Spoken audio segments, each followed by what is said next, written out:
it took us a couple of months and another 20 minutes to get on air, but we did it. We're here. Welcome everybody to the late night news. We're back, and we're real excited to be back. And yeah, it's going to be a lot of fun tonight. We've got a lot to cover, a lot going on, a lot of union news, and a lot of just fun stuff. Right? So much fun. All the fun. As usual, I'm Joe Compton, and I'm joined by. Venessa Giunta, that's me. Hey, Tiffany. Hey, Anita. Hi, everybody. Nice to see you. Hi, Tiffany. There's Venessa breaking the fourth wall. Yeah. All right. No, there Welcome, wasn't a fourth wall when I put that. There were no walls. Let's just be clear. You're right. Right. You were in the pantheon of I was just some chick reality. in the chat. Nice. Well, you're here now, so you might as well do some news while you're here. That's my husband, y'all. All right. There he is.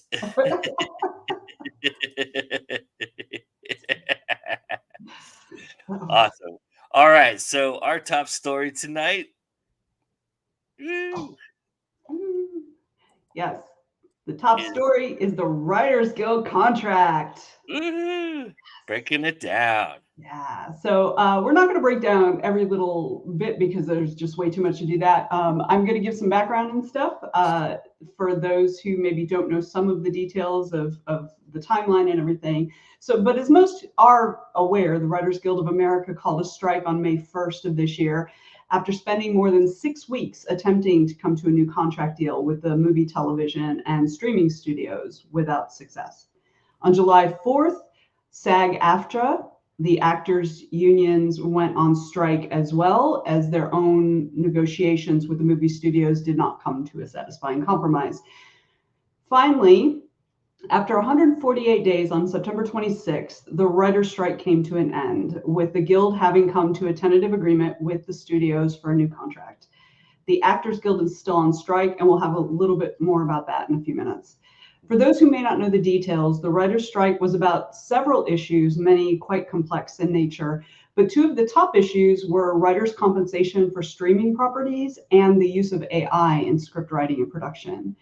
Writers rarely, if ever, received additional compensation for properties that often saw widespread success on streaming services, because when the last agreement was made in 2020, streaming use and profits were not as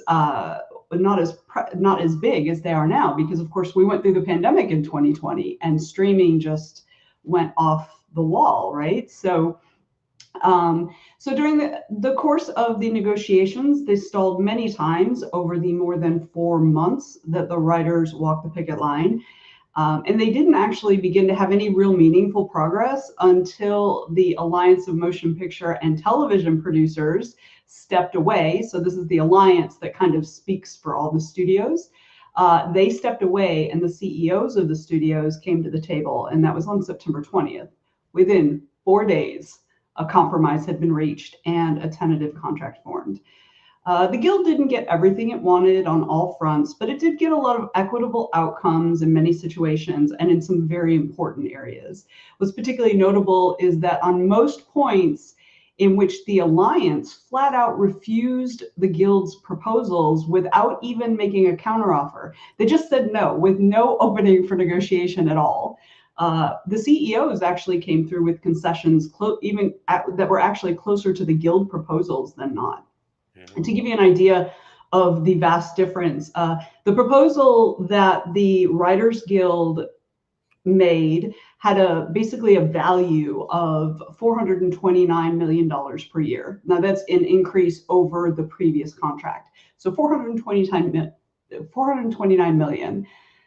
The Alliance's counter to that 429 million proposal was a proposal of 86 million. So it's like going into a car dealership and finding a really nice little SUV that you like that is priced at 40 grand, and you telling the car dealer, I really, really like it, but you know what? I'm only willing to pay you 8. Yeah. Yeah, that's gonna fly. Um, the final value of the contract that is currently in place or about to be in place, the final value is 233 million. So still not great, but more than half of what they wanted, and some of the concessions that they got were really big deals.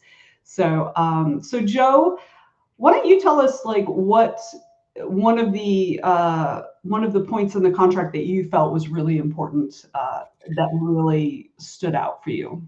Yeah, I have two key ones. Mhm. The first being the revenue increase, which is this guy here.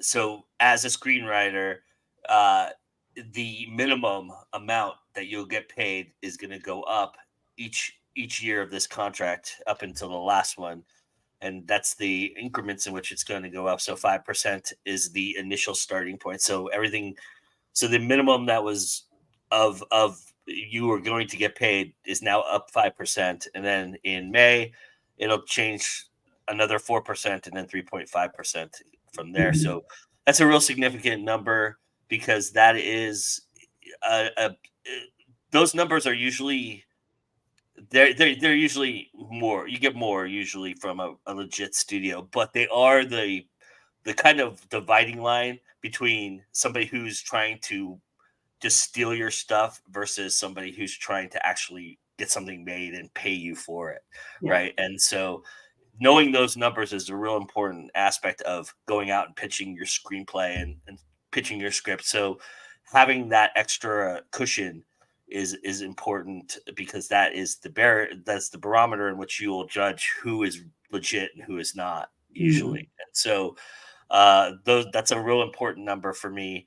And then the other one is, of course, the writers' room, which they wanted. They did a little bit of a compromise on. They wanted six writers to be staffed for 10-week periods, and they compromised it to kind of they tiered it. So you're going to have three writers for anything that's going to be a series that's 10 weeks or longer, and you'll have three writers in the room that you'll be paying. You have to pay them consecutively weeks, which is important Mhm. because oftentimes, you know, shows go on hiatus, they get canceled. But if you have a staff writer, you're going to put them on a different staff now because you have to pay them 10 weeks. So you're basically saying to that writer, you're going to be with this studio for Mhm. 10 weeks, which is, who wouldn't want that kind of job security, right? Yeah. So, Yeah. and then I'm sorry, go ahead. No, go ahead. And then on top of that, so at a certain budget level, certain things will also increase, and then Mhm. 20 weeks becomes for projects that are guaranteed a certain amount. 20 weeks becomes the barometer for that. This does not include showrunners. Does not include head writers. Those are distinctions of credits that are labeled on a certain person. Usually, the head writer is the person who created the show, and the Mhm. showrunner is the one who runs the show. Mhm. So their job descriptions are a little bit different and but they'll be in the room as well. But as somebody who's been in a writer's room with six people can tell you, six people is a lot, and that's great. It gets crazy sometimes in there. So I have a So question, actually. yeah. One of the things I noticed in there is that there's a distinction between writers and writer producers. Is the writer producer the head writer? No, writer producer is somebody who is uh, producing content that they're kind of adjusting. So they're part of the collaboration. So they're kind of writing with the staff a little bit. They're the they're the ones in the corporate that give you those stupid notes like take this word out because we don't want it on our air. Kind of. Gotcha. So they're actually ones that work specifically for the studio who are working with the writers as a Yeah, I writer. mean they could be hired by the staff, Mhm. or they come with like the producing team I worked with had a producing writer. So there was somebody that we brought along with us. So if you hired us, you'd be hiring that person as well. Gotcha. But but most studios have that person in line as they do a Mhm. showrunner. Usually the Gotcha. showrunner is the one who goes in with the head writer and pitches the show, or they're the one that they're the one that is like it's like putting Scorsese on a Tarantino movie, right? It's like, you know, if we don't know this guy Quentin Tarantino, we're gonna put our best guy that we trust, who makes Uh, us money, to watch the shows back and make it run, you know. gotcha. So that's Thank you for basically how that clarifying. works. Yeah. So I mean, so that's a really good deal for writers. The residual aspects are really good too. I Mhm. know you want to talk a little bit about the things that you found interesting in this contract as well. So Yeah, one of the things I found that I really thought went really well for the guild were, and I'm just going to mention this briefly because I really want to talk about the other thing more, is foreign streaming residuals. mm, So the way they set it up. So and this is like it, if Netflix, like if they take the property and then they're streaming it in another country, right? These are yeah, the residuals that come off of that. yeah, And there's a tiered program, and the proposal was originally a tiered program with the shortest, the smallest, the least being a viewership of less than 20 million, and then there yeah, was like a 20 to 45 million, and a 45 to 75 million, and then anything over 75 million. And yeah, so the numbers that the guild wanted was 50%, 75%, 100%, and 150% for, and that is based on the residual. That is the residual, a percentage of the residual base, which is the set amount that they're getting paid regularly yeah, for domestic residuals. That's my understanding. yes, that's And great. the alliance came back with, they broke it down like less than 1 million, you get 8%. Yeah. 1 to 5 million, you get 16%. And it's just like, that's not even in the ballpark. That's not even, anyway. So I was And really they end up happy. getting more. They end up getting more than they asked for in the foreign residuals. I believe it's 200, isn't it? Well, Not? no. They actually, it's actually a little bit less than the request. So now less than two. They kept the same tier system as the proposal. Yeah, So they yeah, just trashed the alliance tier system, and they got instead of 50% for the first tier, it's 47%. Instead of 75, it's 60. Instead of 100, it's 75, and instead of 150, it's 90. But that's still, I mean, I feel like that is still a pretty.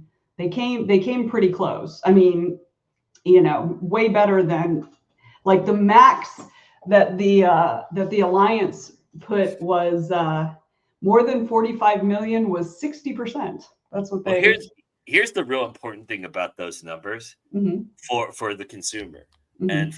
for producers and possibly for indies as well, is now there is a transparency to that. You're Yeah, going to know those numbers because the WGA is going to publish those numbers because yes, they're going to pay those people. yes, So that's going to be public record. yes. So that is going to change. You know, streaming has always said, "Oh, we're losing money. We're losing money. We can't do Mhm. this because we're losing money," and They ain't it's losing going to money. show that they're not as losing as much as people think they are, or maybe it is going to show that they're losing a Right. lot of We're money. going to see You either know, way, right? but we're going to know now, and Yeah, that's the thing.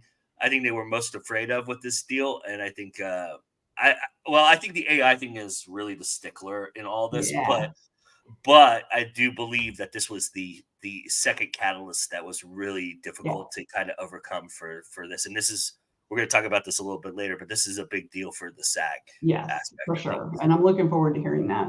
I do want to talk about my big one, though, that I Yeah, was really happy to see, and that is the AI yeah, stuff. So, and this actually is something that indies should know, right? This is yeah, something that can affect indies if you're lucky enough to get, a deal. yeah, So there are a number of aspects of this. The first part is super important.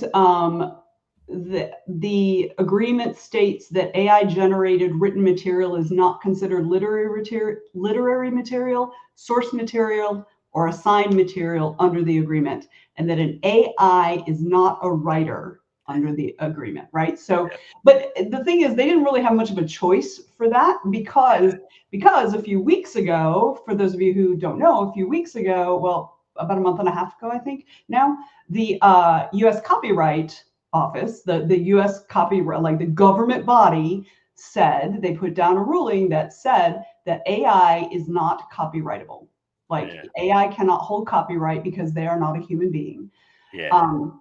So they didn't really have a whole lot of choice with that at this point. That gave the guild a lot of cover for this, because it gave the studios incentive to it, because if they can't hold the copyright, I mean, yes, they make money off of the streaming, they make money off of the movies and the television shows, but where they make the big money is off of the merchandising, right? And if you do not hold copyright, you cannot merchandise. You can, but so can everybody else. Right? If nobody holds copyright, it's basically public domain. So anybody can make, a Marvel action hero, right? So they with the government making that rule, they want to make sure that that they don't lose that ability, right? So that's one part. They didn't have that they had a lot of incentive to put that little paragraph in there. A writer can elect to use AI when performing writing services if the company consents and provided that the writer follows company guidelines, which I think that's perfectly reasonable. And this one I really like. The company cannot require a writer to use AI software such as ChatGPT when performing writing services. And I think that's really important because if they can get the writer to use that software, they can kind of get around this copyright issue, right? And so I think the guild did really, really well in making sure that was in there. The next part is something that indie authors need to know. In the event that you're lucky enough to get an actual project to production, the company must disclose to the writer, now remember that's the screenwriter, right, the script writer, if any material given to the writer has been generated by AI or incorporates AI generated material. So that's a thing indie authors need to know, because that's going to have to be disclosed legally. So that's a thing that's important for indie folks to know. And the final part is the guild reserves the right to assert that exploitation of writers' material to train AI is prohibited by the association or by the agreement or other law. So they're not saying right now that, we're making a decision right now about this. That's what they're saying is we reserve the right to make this decision. And I have a quote from Chris Kaiser, who was the negotiating co-chair, the committee co-chair, about this. And he said, instead of trying to negotiate beforehand a world we don't understand, because of course the law is not even, it's not even yet scrambling to catch up, like it hasn't even gotten to the scrambling part. They have not caught up. So at some point in the future, in the next few years, we're going to see some laws around this. He said, instead of trying to negotiate beforehand a world we don't understand, we retained every single right we have to negotiate for writers, and writers retain every single right they have both under the law and the agreement to protect themselves in circumstances of the companies using our material to train. So that is a huge, huge win for the guild. So that's the part that excites me about it, because it also, having this the way it is, it sets up the precedent for this in entertainment in general, right? It's going to kind of almost be like the litmus, right? It's the thing people are going to compare their own agreements to, right? So it really kind of sets the tone for the AI discussion in the entertainment industry. You won't have to wait long for the law either, because the state of California is already drafting a bill that is going to be voted on here pretty soon. So I don't know if it's going to be this election, but it will be the 2024 for sure. So about AI and using likenesses of human beings and things of that nature. So it's already starting to come into legislature in states. And that'll be good. That'll also be good for the actors, right? So because they're Yeah. still in, right? So you've got an update for us on that they are still in negotiations with the alliance Yeah, that we there's already know is pretty useless. Oops. yeah, they are still on strike. Yes, SAG-AFTRA, which is the Screen Actors Guild and actors for theater and television, uh, are still going to be on strike, and they are still on strike, I should say. Uh, and basically, they walked away from negotiations. They had a negotiation on October 11th, which was 2 days ago, and walked away from it because as being stated, uh, the uh, the Hollywood unions issued a statement Friday calling on the major studios to resume bargaining 2 days after talks with the actors union broke down. The Alliance of Motion Picture Television Producers said Wednesday that the gap between the two sides was too great and that further negotiations would not be productive. SAG-AFTRA has been on strike now for 92 days. Uh, and basically, the AMPT offered SAG-AFTRA a deal that would be patterned in key respects on agreements reached with the Directors Guild and the Writers Guild, which of course is ridiculous because Yeah, they're completely lowballing everything. well, they believe that they're the same kind of entity, and it's not the same idea. So for SAG, this is the message that they are sending out to their constituents and their union members, and uh, you know, this is they say with profound disappointment that we report our industry CEOs have walked away from the bargaining table after refusing to counter our latest offer. We have negotiated with them in good faith, despite the fact that last week they presented an offer that was shockingly worth less than the pros before the strike began. Insane. These companies refuse to protect performers from being replaced by AI. They refuse to increase your wages to keep up with the inflation. They refuse to share a tiny portion of the immense revenue your work generates for them. We have made big, meaningful counters on our end, including completely transforming our revenue share proposal, which could cost the companies less than 50 cents per subscriber each year. They've rejected our proposals and refused to counter.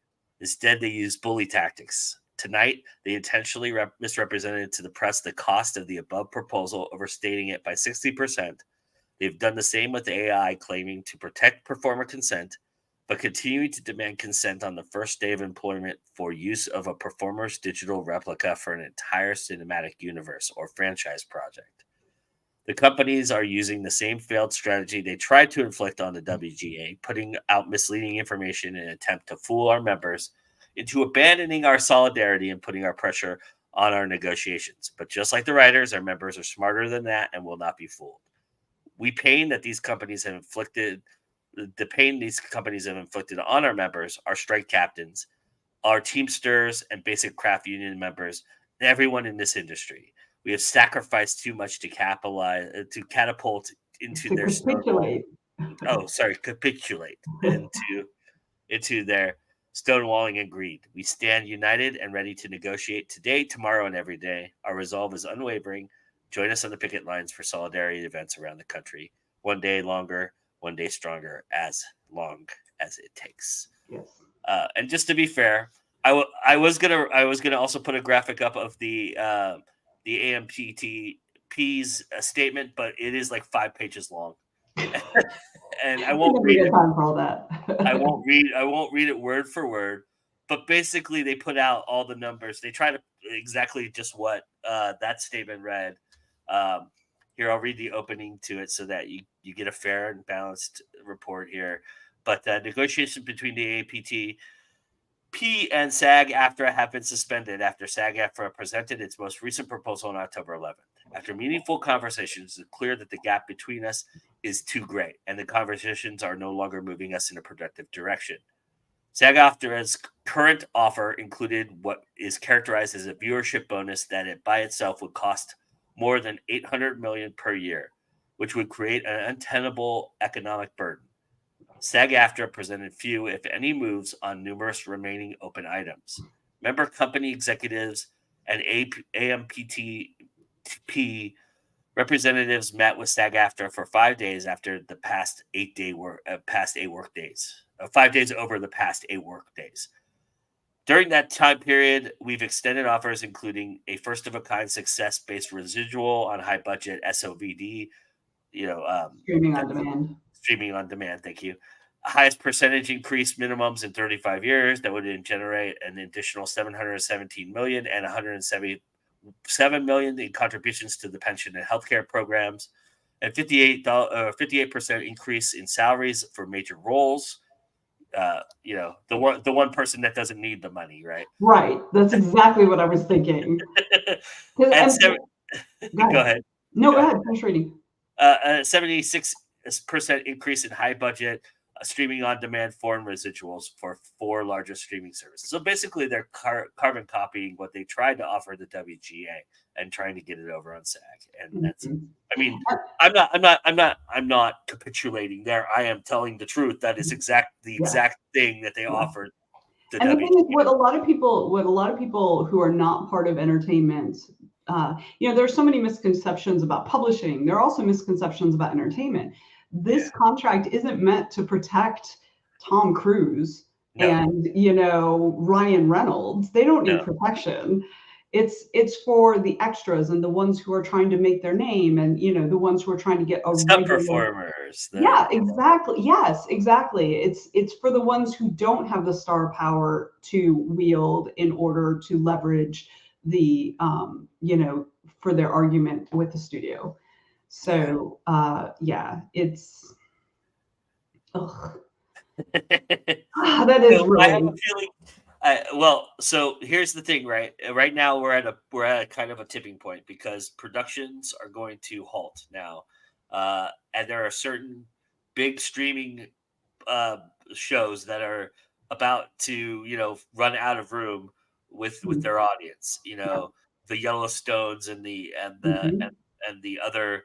The Chicago Meds and all the Meds and all the Law and Orders and all that are running out of room with their audience, and their audience is turning to old shows like Suits and other shows and rewatching those because they've done and watched all those shows.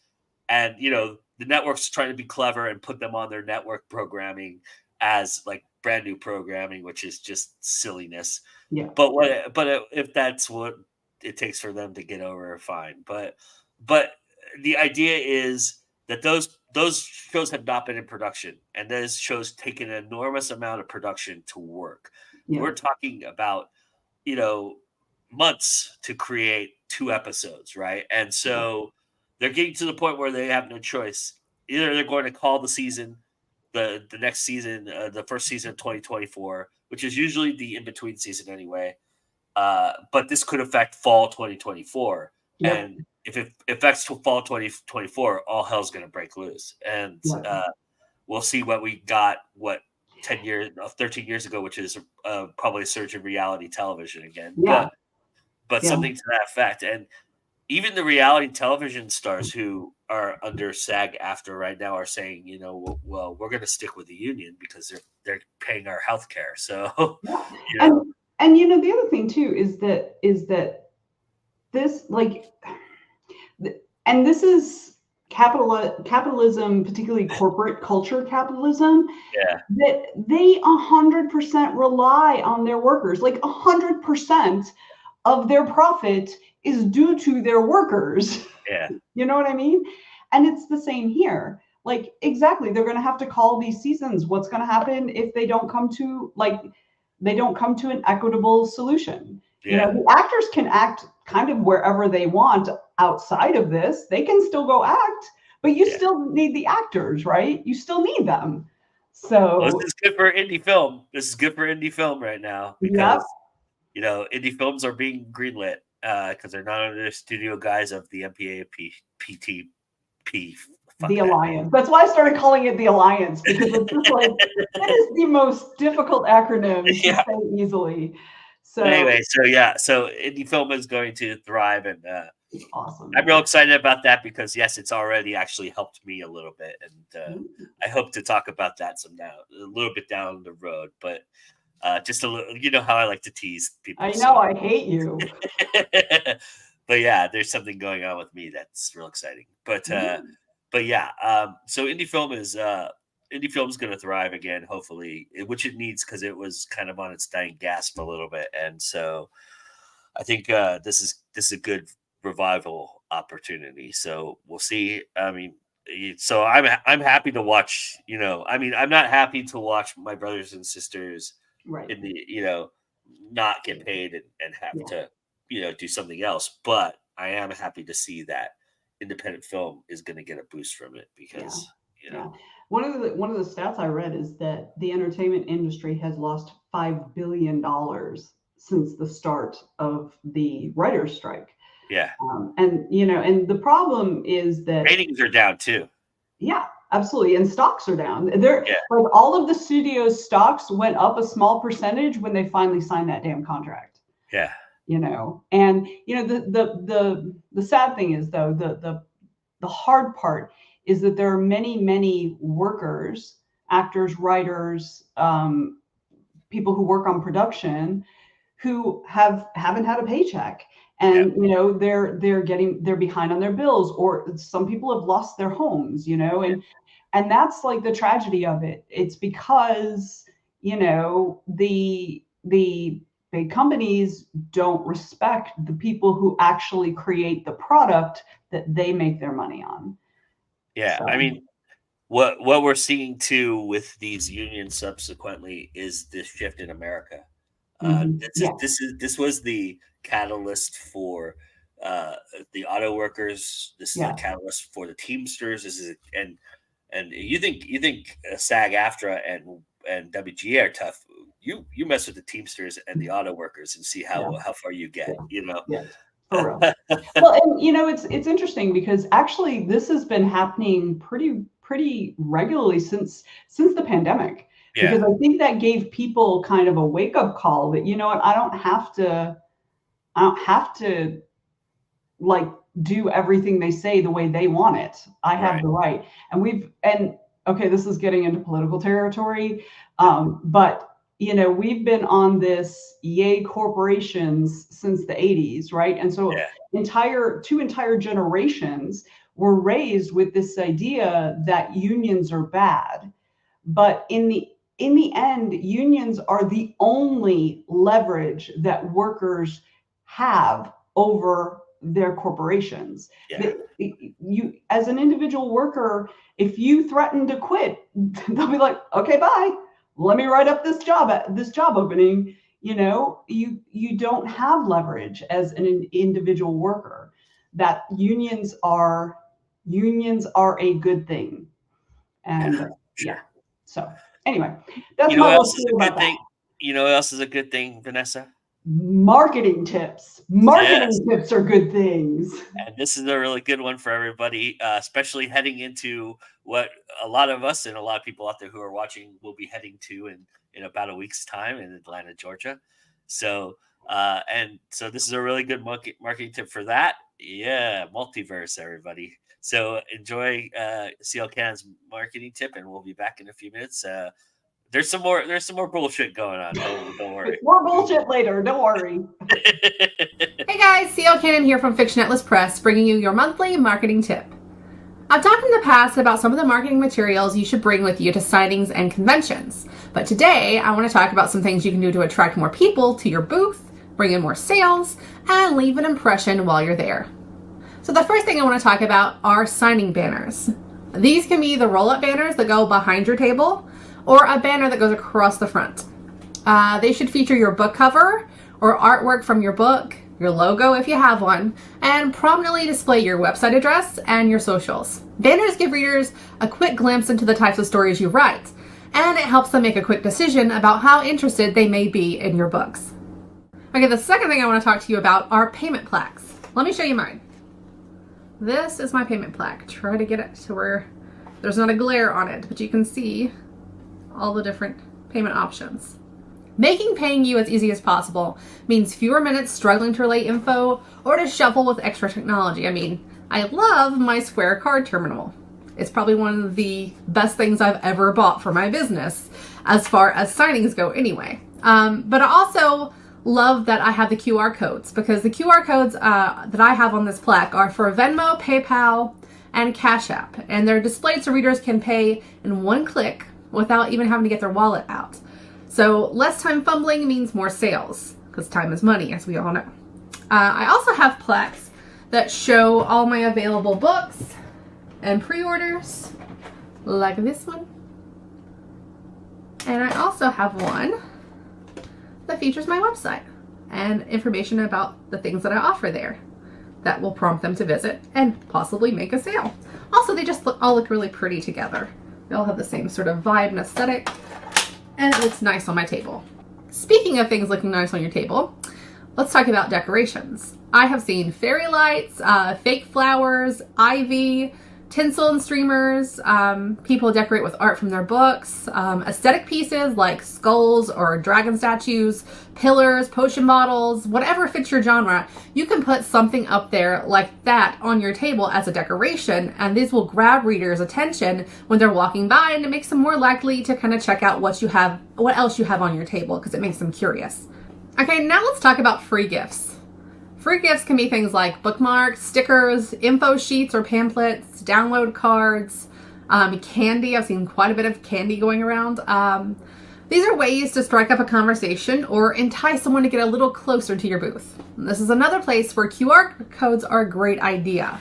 A lot of readers are on a budget and they may not have the funds to buy from an unknown to them author today, but having these materials readily available, and it's going to go even further with a free download, then you can give them a sample of your writing and lead to a sale later. I'm going to show you some examples from Imaginarium that I picked up as a reader. I was there as an author, but during lunch I kind of just went around and got everybody's marketing materials. So this one is from Risa Walker, her amazing series, but on the back there's a QR code and all kinds of information. This talks about her new Kindle Velas, and there's the QR code where you can find that information. Here's some from the lovely Catherine Stein. It has some of her books there and all of her contact information. This one is particularly awesome and has a claim your free ebook now. So people pick up this card and maybe they're not buying for the author today, but they've claimed this free ebook. And they're going to go home and maybe read it and possibly fall in love with this author, but after they know more about the writing style. Here's another one from the lovely Raleigh Hunt, aka Trish Benito. I love her, and she's got great things for Sin City up there and a QR code. Let's see, another one with a QR code on this bookmark. We did something kind of similar with when I was doing Rogue Skies, which was the box set that I made USA Today bestseller with. This was our front cover, and this was my story in there, and we made sort of like magic cards with them. That was a really nice way to get people to order the set. And then this is a pamphlet. I love the pamphlet idea. This tells you all about the books, all about the author, and of course there's a nice information on the website and right here for you to use your QR code to get instant information. So you can see these kind of marketing materials are pretty cheap to make, and they are impulse things. They're things that people will just pick up, and hopefully at the end of the day they will look at them. And especially, I know when I got back to my hotel, I was looking through my tote bag to see all of the goodies that I had gotten and check out the authors. So that's kind of the goal of freebies. Okay, now let's talk about low-cost items.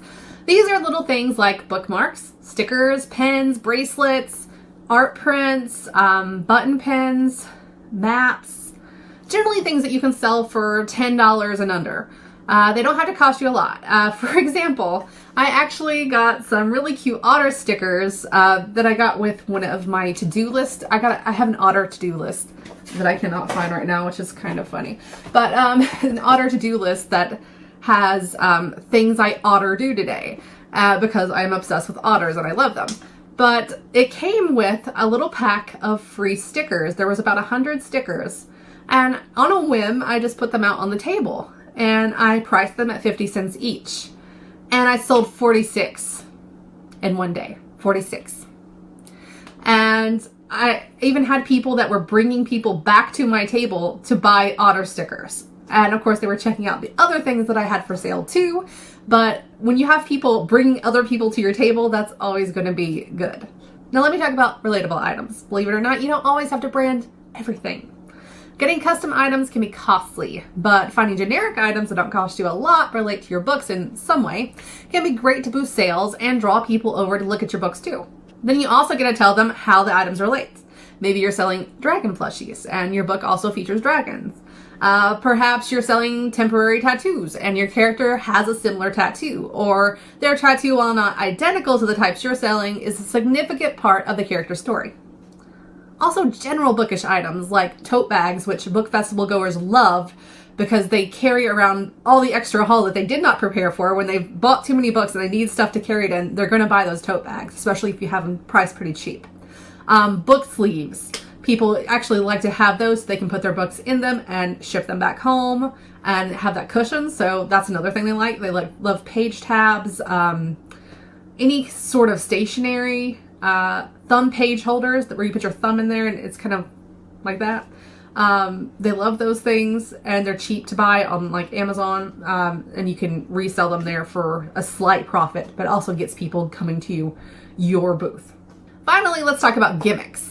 Now, I know gimmicks is probably a negative connotation, but gimmicks are actually wonderful for getting people to your booth, and they're not necessarily a bad thing. You can use all kinds of gimmicks to get readers over to your table and to open their wallets. You can flip a coin. You can have them spin a wheel. You can have them guess a number. You can do blind date with a book or mystery book boxes or anything that disguises the books that they're going to be sold for, like a discounted price, and you're going to let them, choose that blindly. It's kind of like a fun way for them to get to know you. But also you get rid of extra books, especially if there's something that maybe doesn't sell as well by itself. You can bundle books. You can do a game of chance. I'm going to probably do this the next time I go. You can do a game of chance raffle where you offer like a small item, like maybe a lollipop or something, for $1.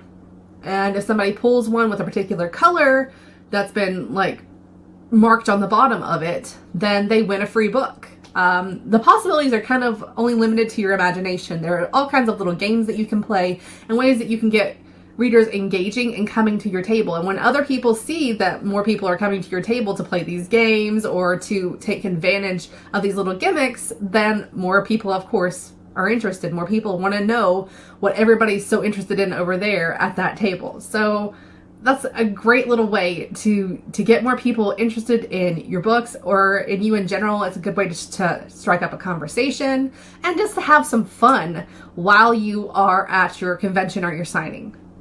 There are lots of ways to get readers interested in your books. These are just a few. I'm sure there's a million more I haven't even covered or even know about. I hope this marketing tip has helped you. Let me know if you try one of these methods out at your next signing. As always, I'm more than happy to chat with you about today's tip or any marketing related questions you might have via email at info@fiction-atlas.com. You can also visit my websites or follow me on social media. Good marketing tip. That's a really good one. Yeah, she was very thorough there. That's my bookmark. I And have I'll one tell you, somewhere. especially if you've only got 1 or 2 books, having those little auxiliary things like bookmarks and stickers and things like that.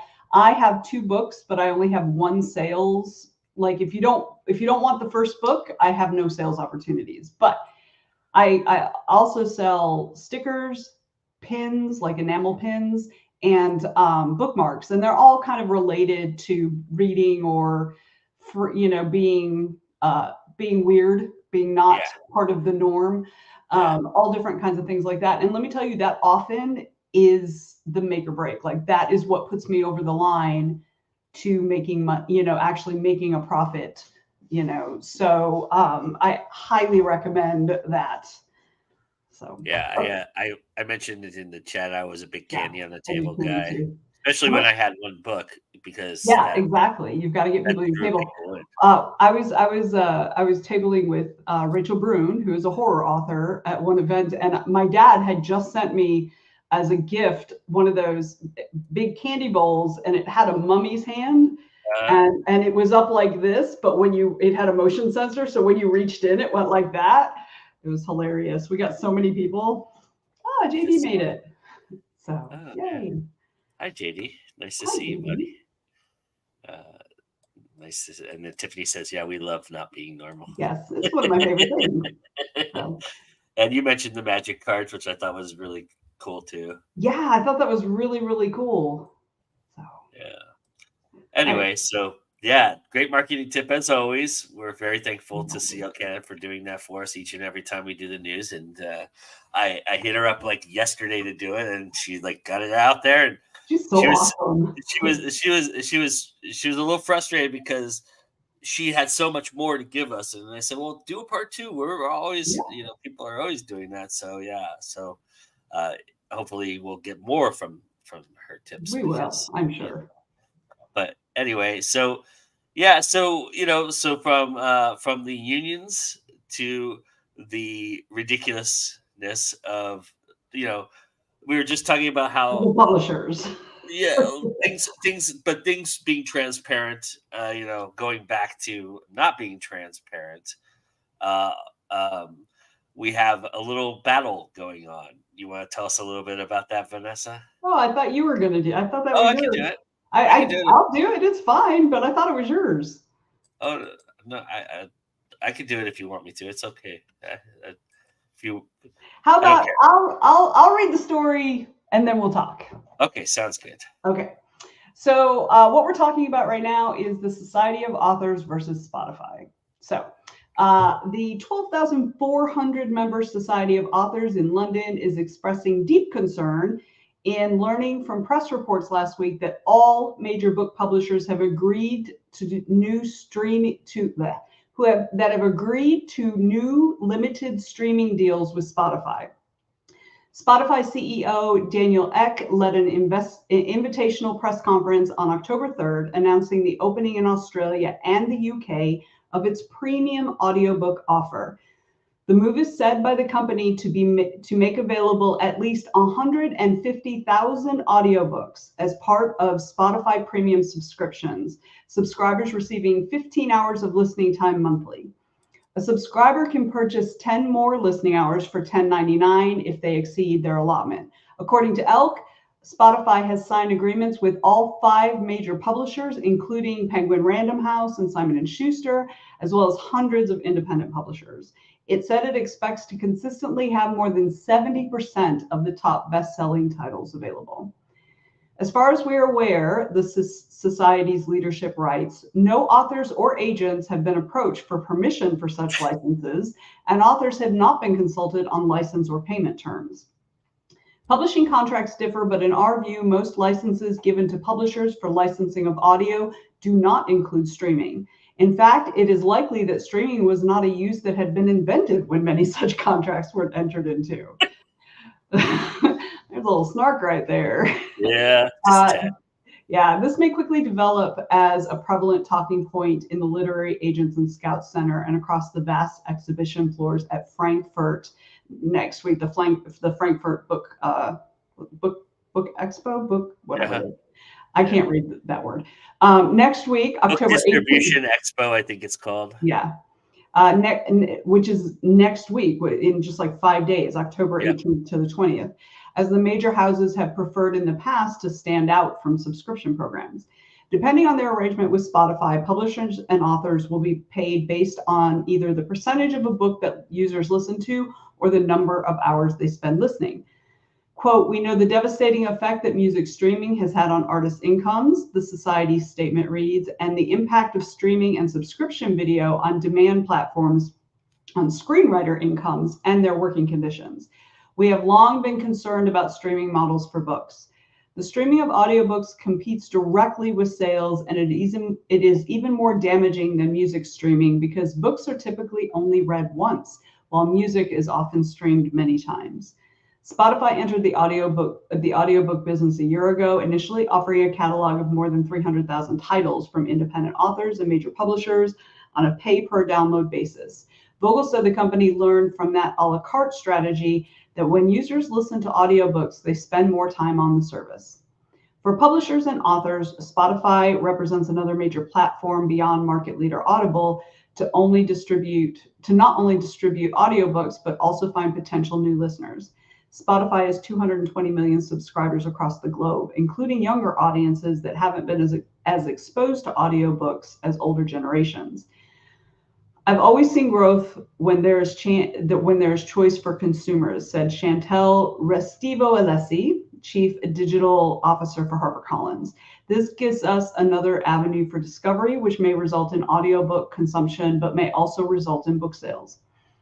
The Society of Authors statement goes on to even allude to what might be an appearance of collusion, writing, authors and agents have simply not been contacted about such offers, let alone reassured. The fact that all major publishers have entered such arrangements at the same time seems to raise questions that perhaps should be reported to the competition authorities. They are not holding back. All right.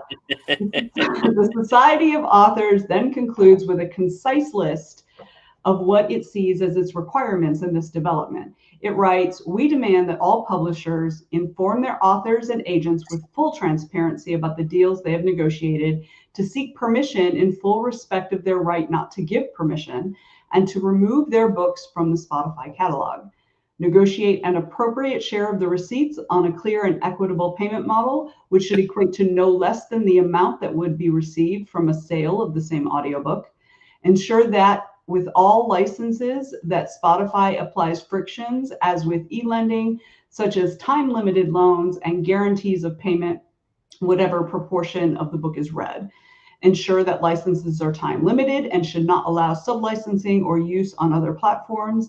Indemnify authors if the unauthorized use conflicts with existing film or other such deals. That is an excellent point.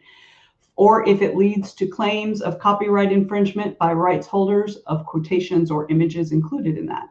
Ensure that licenses include safeguards to prevent pirating of authors' and narrators' works and voices, including for use in AI systems. The controversy here is based in several considerations about how authors, their literary agents, publishers, and distributors words are hard, y'all. Handle the agreements behind the kind of offer Spotify and others may make to consumers for streaming access to copyrighted content. Until it's clear what these agreements involve, it's hard to assess what kind of standing authors may have in this situation and how publishers understand their partnership with Spotify. The Society's messaging is clearly checking the no box, specifically in relation to the streaming element of the Spotify operation. Vogel maintains podcasting is a bigger business now than when we weren't a part of it, and we think we can do the same thing with audiobooks. Yeah, okay. that last statement, I had to shove that in there because I thought that was the most disgusting thing I've ever heard. The thing is, because of course it's going to be better for you. Of course it's going to be better for you, but it's not better for the creators. And it's not. No, they've had a lot of problems. They've paid out of the ass for people who haven't even done a podcast for them, and it's like they've had a lot of issues with that. And it's just funny to me that so that's how you're going to handle that. Makes me weary about how you're going to handle the audiobook thing. You know? JD says, "Wow, that's meh," and Spotify being awesome. Yes, it's like another reason not to do an audiobook.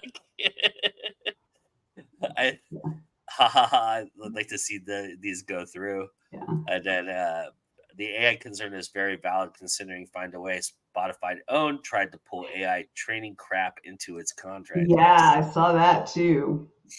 Yeah. Yeah. I mean, this is. I'm glad that the Society of Authors, who are a British society, by the way, not even American, are bringing this up. I mean, it's just like, and the reason being is because the one thing that Spotify has over Amazon that Amazon refuses to do for some reason, I don't understand why Audible won't stretch out past America. It doesn't make any sense to me. Mm-hmm. But Spotify was willing to do that, and Spotify wanted to globalize the audiobook marketplace, and that was their aim for this. So this is them sheathing kind of the way that Audible did it in America, but putting it in Europe, and Europe's like, no, we're good. We don't need that. Yeah. And the thing is, like, I think the society makes so many really, really good points, especially, this is absolutely going to cut into sales because they rightly brought up, you don't read a book 4 times in a week, right? You might listen to that album 4 times in a week. You're not going to go back and re-listen to the book. You might do it once in your lifetime for a few books that you really like, or you may have one book that you like to read multiple times. But for most books, they're going to get one read from, or one listen from one listener, and that's it. And ask any artist who's not named Taylor Swift how that extra 5 listens is going for them, because they'll tell you straight up that Spotify sucks ass at paying the artists themselves, and that if you're a musician that's not named Taylor Swift, because Taylor Swift was smart, and she's a smart businesswoman, she got the money up front. But if you don't get 1 million hits on your music, you don't get diddly squat. And so if you're an indie author in this cesspool of sewage that is Spotify paying you, and they're going to adopt the same model that they're adopting for musicians, it's not. That's troubling. That is really troubling. And, I also like what they pointed out about if all of the publishers went into it at the same time, that never happens. Well, of course this is going to help HarperCollins and Random Penguin House. I don't care. I'm going to call it that. Yeah. Right. But of course it's going to help them. Yeah, because they got Stephen King and fucking books that make $1 million, and they're going to have Morgan Freeman reading their fucking audiobooks. Of course those companies are happy to do this and be part of this, even if they're not actually, like the society points out, nobody's actually claiming that they have. But I do hope that the society actually I don't know if they have, I'm sure they have the same type of thing, like when our government goes after monopolies or whatever. I'm sure they have something just like that. I hope that they do, because I think it should be investigated, because even if Spotify reached out to all of the publishing companies on the exact same day, there's literally no reason, there's no way that they that they negotiated with 5 different companies, and came to the same deal for all 5 companies at the exact same time. It's that famous scene. I know I'm gonna go off the rails here a bit for a lot of the audience here, but it's that famous scene in The Godfather when he's been given a proposal to join a group that is using another family as their protected, and he's like, "Nah, I'm good. You guys can go do your thing with the heroin. I'm gonna stick with my gambling and stuff like that, and I'm gonna be okay."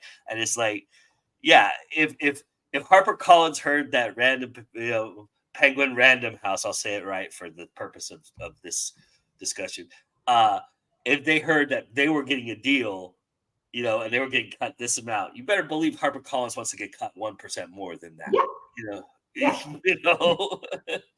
It's because that's how they're going to entice all the Random Penguin House authors to come and join them, is by, hey, we get 1% more on audiobooks, right? That's right. I mean, this is a competing marketplace that we're talking about. It's not everybody's kumbaya, and I think that's actually why I think the society should, approach whatever the equivalent of our, our. Well, how about this? I have a novel idea for this. I actually have a good idea for this. Because right now in Europe, they have the I want to call it the Thames Act, but I don't think it's called that anymore, where they're protecting your data. And you have to sign waivers and things like that, and they've come after some people for. They've gone after Facebook. They just had a judgment against Facebook. Yeah, so if if you're publishing something and your shit gets pirated, that falls under that act. And Oh, so that's interesting. maybe you could go after them for that and say, hey, you're not protecting us like you said you would, right? Yeah, And so, that's possible. that could be an angle that they could approach with this, but this is all just ridiculousness because it's, I mean, you just want to see somebody with some kind of ingenuity, like a band camp, go out there and say, hey, indies, follow us. We're going to pay you right. We're going to do this thing and we're going to do it the way you want it Yeah, done.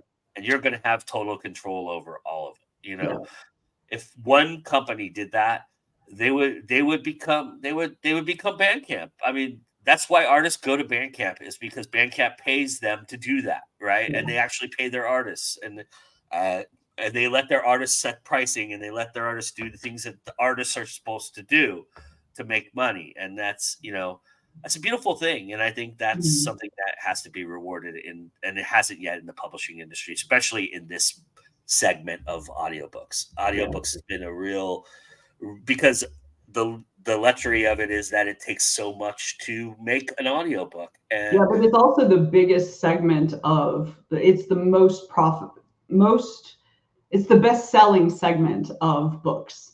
Out yeah, of printed, ebook, audiobooks are the best selling.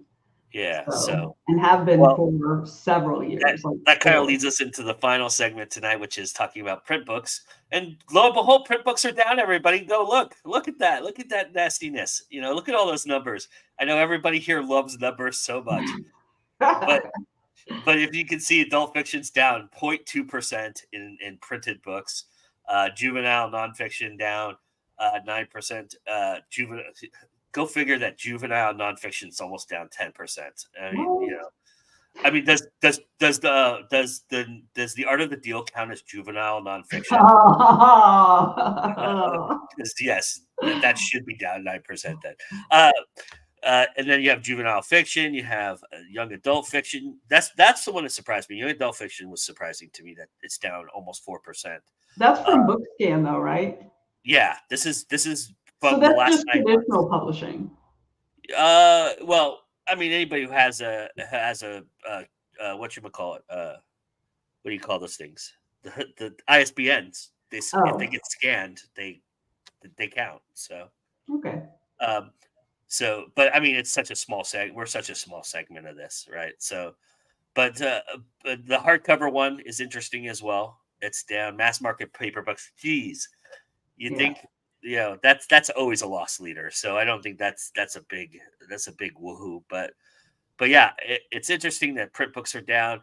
Supply chains are starting to rise back up and starting to get replenished, and the cost of making books is getting cheaper. Mhm.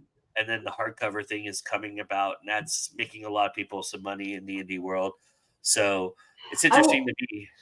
I wonder how much of this actually is attributed to the fact that, a lot of people are going back into the office. There's not as much work at home and stuff like that,